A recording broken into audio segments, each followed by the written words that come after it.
High, আমি তোতনা। বাঙালির রান্নাবান্নাতে সবাইকে আমন্ত্রণ।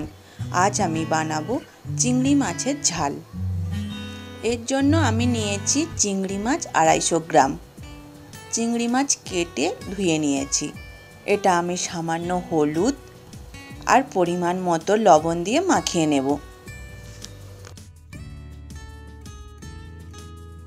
হলুদ গুঁড়ো 1/2 চামচ, পরিমাণ মতো লবণ, লঙ্কা গুঁড়ো 1/2 চামচ, সর্ষের তেল 2 টেবিল চামচ, একটা পেস্ট নিয়েছি 1 চামচ।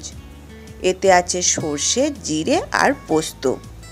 আদা রসুনের পেস্ট 1/2 চামচ, দুটো বড় পেঁয়াজ সরু সরু করে কেটেছি, দুটো মাঝারি মাপের টমেটো 8 ফালি করে কেটেছি, দুটো কাঁচা লঙ্কা 2 ভাগ করে নিয়েছি, চিনি সামান্য, এলাচ 1টা, দারচিনি 1 টুকরো, লবঙ্গ 2টো, তেজপাতা 1টা, তেজপাতার অর্ধেকটা নিয়েছি, দুটো শুকনো লঙ্কা 2 ভাগ করে ছিঁড়ে নিয়েছি, আর নিয়েছি দুটো মাঝারি মাপের সেদ্ধ আলু।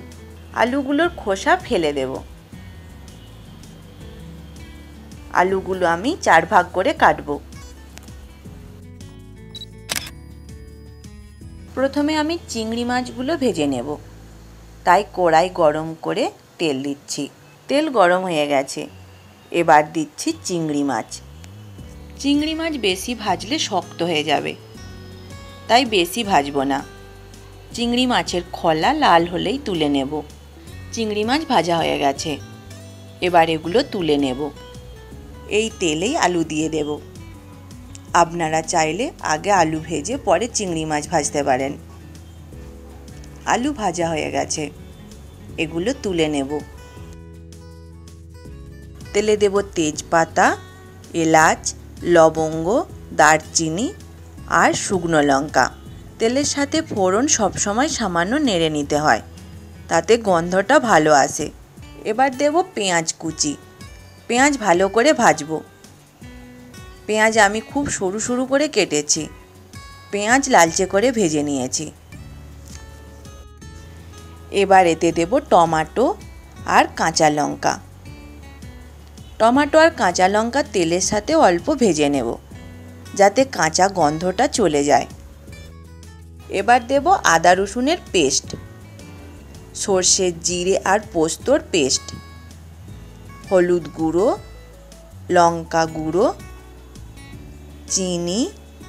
চিনি দিলাম গ্রেভির রং ও স্বাদের জন্য। তেলের সাথে সব মশলা কষে নেব। মশলা কষা হয়ে গেছে, এবার দিয়ে দেব জল আর পরিমাণ মতো লবণ। ভেজে রাখা আলু আর চিংড়ি মাছ দিয়ে দেব। আমি জল দিয়েছি আলু আর চিংড়ি মাছ যেন প্রায় ডুবে থাকে। এবার এটা হতে দেব 3 মিনিট।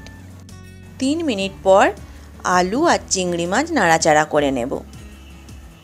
আবার এটা হতে দেব 5 মিনিট, তবে মাঝারি আঁচে।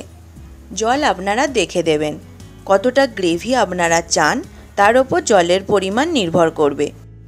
5 মিনিট হয়ে গেছে, তৈরি চিংড়ি মাছের ঝাল।